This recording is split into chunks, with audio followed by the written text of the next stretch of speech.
I feel like one of the hardest transitions for me, and I know for other teachers that I've worked with converting to groups, is learning how to be a beginner again.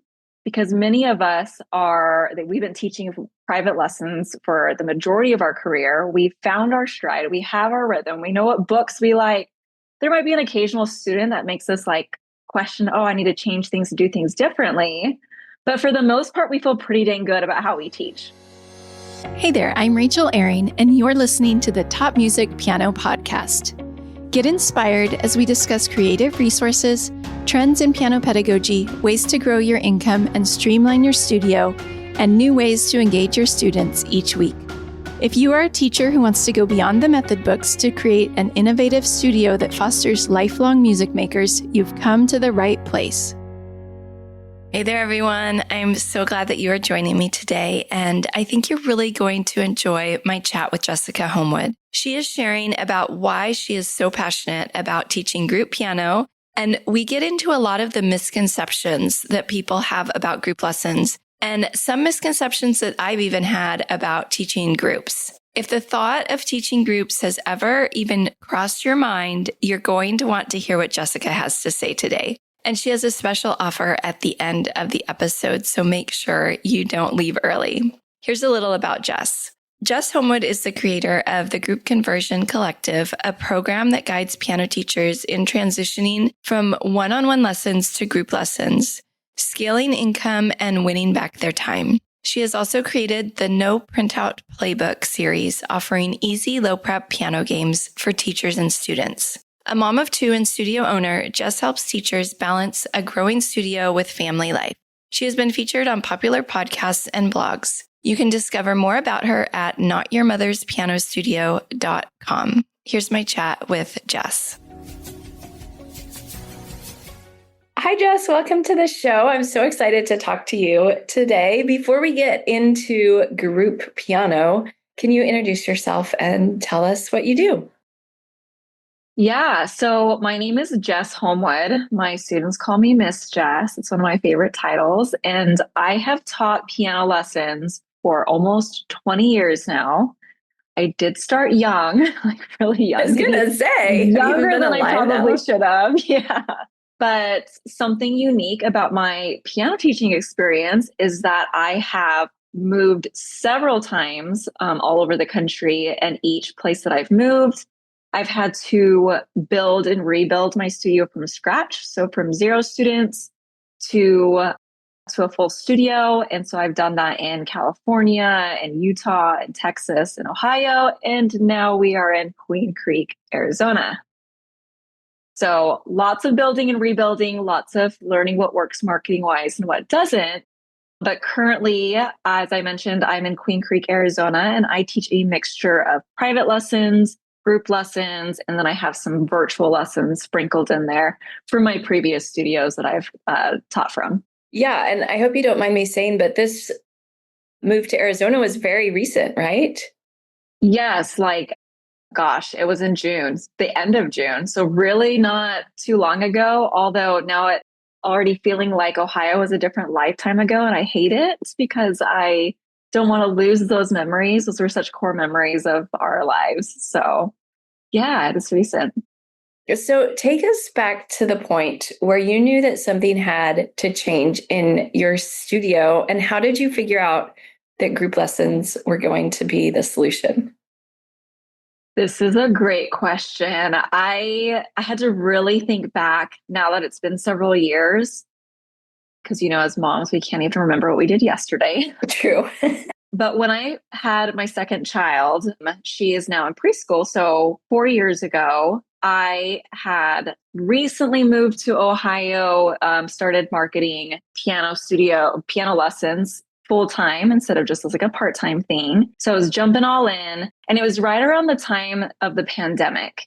So as everybody was closing their doors, I was opening them virtually, of course, at first. And so I got a huge influx of students, which was huge because I was tired of working corporate and just teaching piano on the side. I wanted to do it full time. And so this was my big aha, this could actually work moment. Well, fast forward 2 weeks after I quit my corporate job, I had 30 students. And then a year later, we doubled that number and we were up to 60. And as I was being mom to two little kids and also wife to a busy residency student, that's not the right word, residency. Resident, yes, medical resident, thank you. I realized that I could not handle the bandwidth of teaching 60 back-to-back lessons all on my own, especially since I was the one doing all the admin and the billing, and I was doing everything by hand back then. I didn't know there were automatic systems. So I kind of jumped the gun and jumped actually into multi-teacher studios, but I think I may have jumped the gun too early because I cut around some corners and I just didn't feel like I was able to keep a cohesive studio culture. So I dialed that back and then started looking for other solutions. And that's when I stumbled upon the idea of group lessons, which honestly, I didn't even know existed at the time because it's not like anybody talked about group lessons when we were kids, right? So that's kind of where the journey started. And then I read, I don't even know how many blogs and podcasts I listened to, but I did a lot of research. I am one of those people where I have to, like when I go to like the clothing store, I have to look at every single shirt to make sure I have the best shirt picked out, right? So I was that person that had to research everything that was already available to then make an educated decision, and signed up for a couple of trainings. And within 60 days of like signing up for the trainings and then actually launching the group lesson program in my studio, it had been about 2 months or 60 days. Wow, that's a wild journey. I mean, there's so many things we could dive into. So did you actually hire another teacher and then decide that wasn't the way you wanted to go? So I hired two teachers. They were contractors. They were employees of mine. But one of the teachers ended up moving after a year, so she naturally phased out. And then the other teacher had a lot of her students that were taking a break during the summer. And so financially, I let her go ahead and take those students as her own and start forming her own studio, knowing that I was going to probably move at the end of my husband's residency. So they both naturally phased out, which made it easier for me to explore other options without having like the difficult conversation that I would be like letting them go as contractors. Sure. Okay. That makes sense. So tell me, when you first started teaching groups, because I remember when I started teaching groups, it felt a little chaotic. Like I had no idea what I was doing. What was that transition like for you? Now, granted, it sounds like you did a little more research and training than I did, but tell me about the transition and kind of the format that you started out with. Yeah, honestly, for as much research as I felt like I did, I don't think you can do as much like you could do all the research in the world and never be prepared for that first month of group lessons. It's kind of like parenting. Like there isn't a rule book to really go with it. Very much of it was adapting, being flexible, learning on the spot. And so I feel like one of the hardest transitions for me, and I know for other teachers that I've worked with converting to groups, is learning how to be a beginner again. Because many of us we've been teaching private lessons for the majority of our career. We've found our stride. We have our rhythm. We know what books we like. There might be an occasional student that makes us like question, oh, I need to change things to do things differently. But for the most part, we feel pretty dang good about how we teach.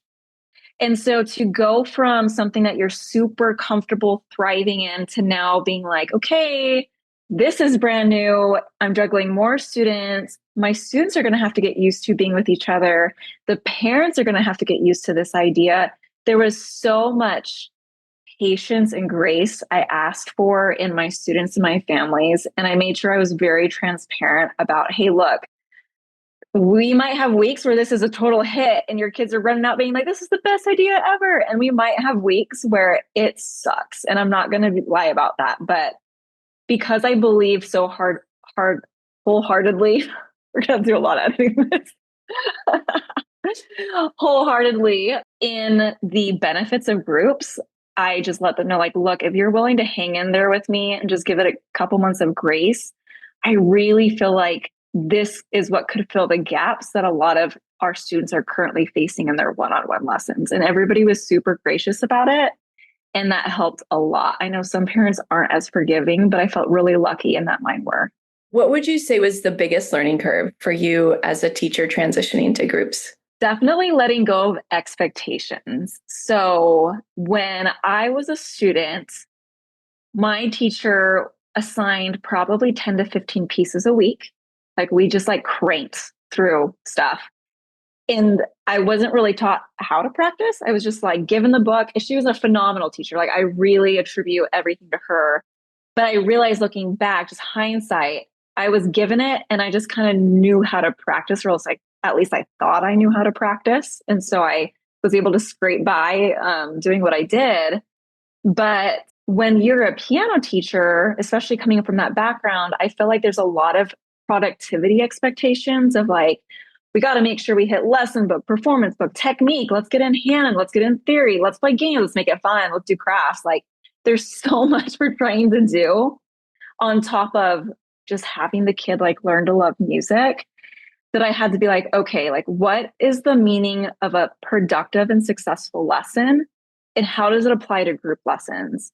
So instead of trying to see how much I could fit into one lesson, I really needed to make sure I retrained how I thought about it to what are my kids walking away with and how are they feeling after each lesson?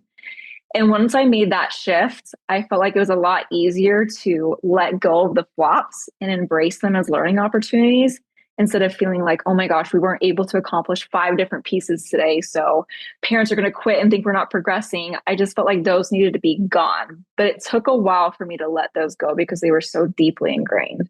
Yeah. So tell me kind of where you landed after you'd been doing this for a while. What do your group lessons look like now? And I know you just moved, so maybe you're not doing a lot of groups in your current situation, but back in Ohio, what did your groups look like? Did everyone have headphones, or tell me the format that you landed on that worked best for your studio? Yeah. So back in Ohio, I started out as one very specific format. It was very multi-level. Everybody was on headphones.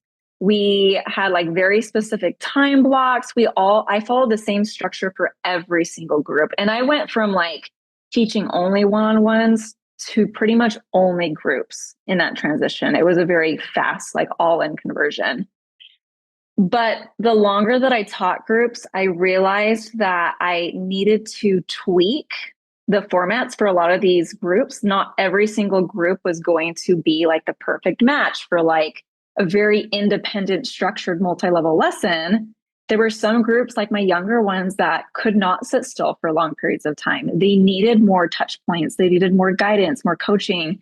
And so I really felt like I had two like main models in my groups. I followed 2 different rotation models. I followed one where it was very supportive and I was going to the students individually and I was helping them every couple of minutes. They would have a touch point with me. But as they would progress and as they learned how to work independently and problem solve and practice on their own, then eventually I moved them to a rotation model where they came to me at my acoustic. And when they were not with me, they did different labs, where there was a theory lab or they practiced their assignments before getting to me. And I felt like that was really effective for my more technical students, the ones that I felt like could handle that independence. I think one of the fears from parents and teachers is that the kids aren't going to get enough one-on-one time with the teacher. Did you find that to be the case, and how did you counteract that? Yes. So I'll be completely transparent. I feel like that is like with not only being a beginner at things, knowing how to let go, being 100% all like one-on-one is one of the hardest adjustments to make. Because at least for me, when I was teaching private lessons, I felt like I was the teacher that held my students' hand like every step of the way. Like I wanted them to feel so comfortable. I didn't want them to fail. Like I was just like, no, it's okay. Like we'll fix it. Like very jump in, give them the answers without much like, space for struggle, space for like silence when I ask for a question and they're like looking for the answer. Before groups, I would jump in and kind of be like, so the answer is this, and just move on. But when I started teaching groups and I was forced to give them less one-on-one time, it did not go away all completely, but because it is less, because you're juggling multiple students, I had to be okay with letting them sit in the struggle and be uncomfortable with it, and to come to me with very specific questions to help them learn how to effectively practice, how to find the answers they're looking for. So my students had to go from being spoon fed the answers almost to, okay, these are the tools and resources I have now in my toolkit to look for the answers to my questions and not rely on Miss Jess all of the time, because they're only with me one day out of the week. So I need them to learn that skill to be successful for the 6 days that they don't see me. Yeah. So I want to come back to the benefits for the students. But before we do that, I do want to talk about the benefits for the teacher's business, because I know that a lot of teachers, that's why they're interested in groups, or that's at least where they start from, is from a financial point of view. This seems like it would make sense. Can you talk a little bit about the benefits for the teacher's business? Yeah, I mean, I feel like that is the common starting point, because when teachers get to the point where they're looking for groups, they are either maxed out on time. So, to use my own personal example, I was teaching from like 11 or noon to like 8 or 9 at night, depending on time zones, especially my virtual lessons. And after a while, you just realize it's not sustainable, especially when you're raising a young family and you have other responsibilities. Like, it doesn't really leave much room for anything else other than like teaching. Or they get to a point where they are trying to grow financially and they just can't add any more kids, whether that's time wise, whether that's energy wise.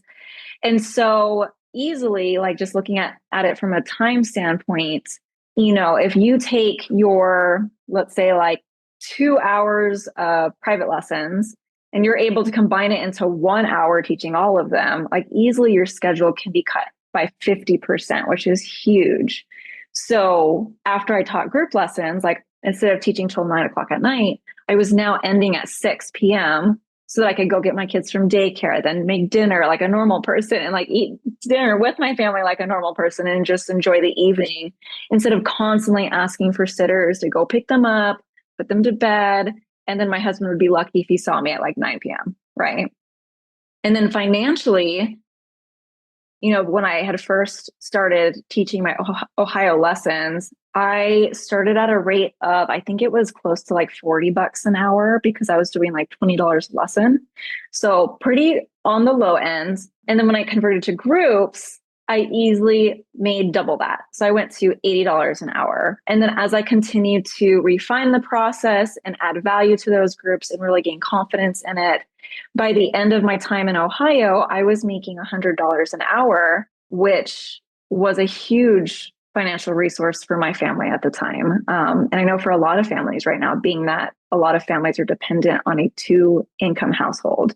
Yeah. And it tends to be less for your students to pay, right? Because the cost is divided between all of the group instead of one student paying one for that one-on-one time. Yes. And that is, to mention that benefit for the families, that portion of Ohio I was in had a lot of diverse income groups. And so the families that really wanted to stick with it, but couldn't afford it, I could now present them with this more financially accessible option that worked really well for me, but it also benefited them. And that made me feel better as a teacher as well.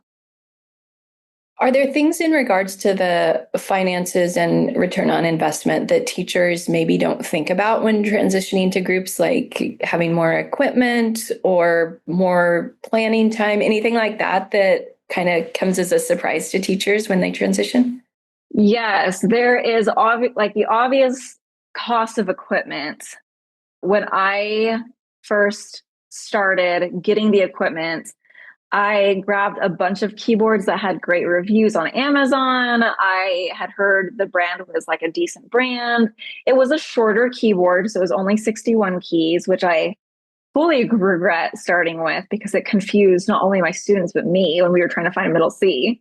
And the quality was just not very good. And so But at the time when you're starting, it's not like you have a whole lot of financial resources. And so one of the things that I help teachers as they convert to group lessons or add them to their studio is, let's get creative about the ways that we source these keyboards. There's more options than just like ordering them brand new. There's Facebook Marketplace where families that have really nice keyboards and don't realize it are like trying to just give it away. Or there's schools that have like, extra stock that they're willing to provide discount or financial assistance on.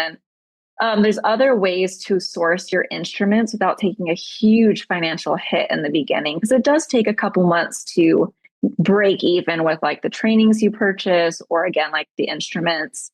So that definitely is probably one of the most surprising things. The other thing I would say is, you had mentioned planning. A lot of teachers don't realize how fast a even 60-minute lesson goes. So they think, oh, like because I'm going from 30 minutes to 60 minutes, I need to double the plans that I have. And then they realize that they feel defeated at the end of that lesson because they didn't hit all of their things in that plan. But really, like 60 minutes in my head feels way faster than a 30-minute one-on-one lesson. And so you really should keep your lesson plan as simple as possible with a lot of breathing room so you can easily move from one thing to the next without feeling rushed and crazy about making sure you hit everything on your list to do that lesson day. Okay, that's great advice. So I want to circle back to the benefits for students. I think that a lot of teachers start, like we said, from this place of this will be better financially and time-wise. But then after they've done it for a while, I hear them talking about the benefits for their students. It's not just a selfish thing like, I want more time in my life. Talk to me about the benefits that you've seen in your students who have converted to group lessons. Yeah, so this is one of my favorite things to talk about because when teachers start exploring groups, obviously it's out of a place of necessity for them, which is not a bad thing. Like we only have so much time in the day. We want our businesses to be successful. But once you start seeing that group lessons is also equally as beneficial for the student, I feel like that's when everybody falls in love with it, whether it's the teacher, whether it's the parents, whether it's the students. But that is a big hurdle that a lot of teachers that are group lesson curious get to is like, okay, I really want to do this, but will my quality of lessons suffer, right? The biggest differences that I noticed, and I had kind of alluded to earlier in our conversation, is I felt like my students started to learn how to practice instead of just like running through a piece once, calling that practice, and then showing up at lesson, basically having me do the practice with them. So not only were they kind of working through, okay, in order to start a piece, I need to song map it. I need to look at the bigger picture. I need to notice the details. Let's start with rhythm. Let's start with one hand and kind of working their way up baby steps wise so they're successful instead of trying to jump in hands together at performance tempo and then they fail and then they're frustrated and wondering why they failed, right? So I think helping students know how to practice, having them implement those skills right there in lesson with you, and then they're also more familiar with their pieces before they even go home to work on it by themselves. So a lot of the students will have practiced their pieces for 10 to 20 minutes there with me before ever taking it home. Whereas when I was teaching one-on-one, I felt like we were lucky if we went from start to finish in a piece, like got through the whole piece. And then there were parts where I was like, okay, I think you could do the third page on your own. You do that and bring it back to me, which like hardly ever happens.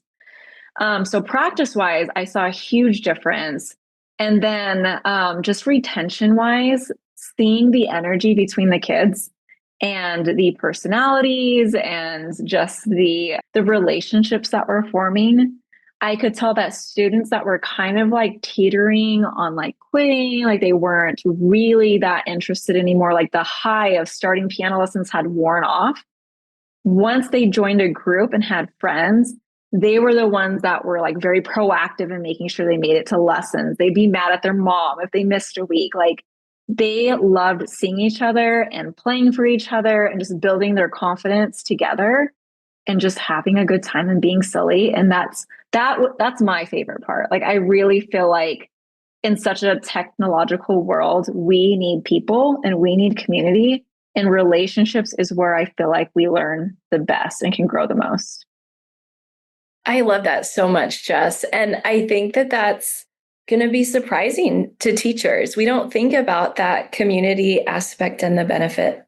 I mean, that's what we all want, is for our students to love coming to lessons and to have fun and to want to go home and practice. And it sounds like you have figured out the way to get there. So I love that, Jess. You have gone so far into this group teaching that you're now teaching other teachers how to transition to groups. So I want to talk about that. If teachers are considering the group option, thinking about it, what do you offer to teachers who might want to work with you? Yeah, so I have had several different offerings and like services in the past of helping teachers get to a point where they can feel good about teaching their group lessons. And I have worked with teachers and try to tweak those to fit the needs of the teachers right now that are wanting to switch. I would say the best place to start is taking my group lesson format quiz, because as I mentioned earlier, there is no one right way to teaching groups. There are so many different styles of teaching, different students, different personalities, just different studios in general, that in order to be successful with this, you really should find the fit that best matches you and your students, because you're unique. Your studio is unique. But one thing, so I am obviously like really passionate about this. I love it when teachers catch the bug, right? Like I've heard from so many teachers that they can't go back. Now that they're teaching groups, there's no going back. But I also think it's important to know that groups aren't for every single teacher, which is why I came up with the quiz, because it offers more options than like the traditional group lesson. Like there are partner lessons that are available that can still get you time benefits or financial scalability, maybe not to the extent of a group lesson, but there are teachers that it just doesn't fit with them. And that's okay. There's nothing wrong with them. There's nothing wrong with the way that they're doing things. But it's really important to be really honest with yourself as you're going through the process, and just really being willing to be flexible on your expectations of what it looks like. And so that's why I recommend actually the quiz is totally free, but I want teachers to know what format will complement them best before jumping into a training or jumping into like a program or telling their students they're teaching groups, even though they have no idea where to start, right? Yeah, I think that's great. And you let me look at the quiz, and I love it because you can take the quiz and find out your score, which format might work best for you. But you can also read about the other formats. There might be ones that you didn't even know, you don't think of. A lot of times I think we think group lessons and something pops into our head. Like I picture, my group class is 6 little girls and 1 piano, and we're, doing a bunch of like activities, and then they each get a turn at the piano. But there's all different kinds of formats that we might not even think of. So that's why I love this quiz that you created. Why don't you tell listeners where they can go to find the quiz and where they can follow along with what you're doing and find out more about you? Yeah, so if listeners are wanting to take the quiz, they can find me on Instagram. My handle is a long one, so be prepared. It's at Not Your Mother's Piano Studio. And if they find me on Instagram there, they can send me a message with the word quiz, and they will automatically get the quiz within seconds. I have an automation set up so they don't have to wait. And then if they feel like they have questions after taking the quiz or just more clarification, they can continue to message me, or we can jump on a call. And then that will be me for real, not the robot setting the automation. So I am a real person, but to help people get that quiz fast, I set that up as an automation for sure. Great. And we'll put a link in the show notes as well that people can click on there to take the quiz as well. Perfect. Thank you. Yeah. Jess, this was so helpful. I loved talking to you today and hearing about your group piano journey. Thank you so much for giving your time and being here today. Thank you so much, Rachel. I really appreciate it. I hope you enjoyed this episode today. I loved how honest Jess was about the transition from private lessons to groups and how everything wasn't perfect right away. I think as piano teachers, and maybe just as humans, we tend to give up on things too soon because we think they aren't working, but really we just need to stick with it. I'm raising my hand right now because I know that I have that tendency. I want everything to work perfectly immediately, and sometimes we just have to have some patience and give it time. I encourage you to take Jess's quiz about group lesson formats and reach out to her if you have any questions. That's the end of the show for this week. I'm Rachel Ehring, and you've been listening to the Top Music Piano Podcast. I'll talk with you again next week. How do you keep up to date with all the latest trends and research into music education? How do you connect with other teachers around the world and make sure your teaching stays fresh and relevant for students of all ages and stages, both now and into the future? I created our Top Music Pro membership to be the one-stop shop for music teaching resources, training, support, and community, and I'd love for you to come and join us inside. With over 40 comprehensive training courses, hundreds of teaching demonstrations and lesson plans, free monthly sheet music, discounts, and all the business and pedagogy support you could ever need, Top Music Pro is the community you've been looking for. If you're ready to level up your learning from the podcast and join thousands of other teachers in our global network, head over to topmusicpro.com today.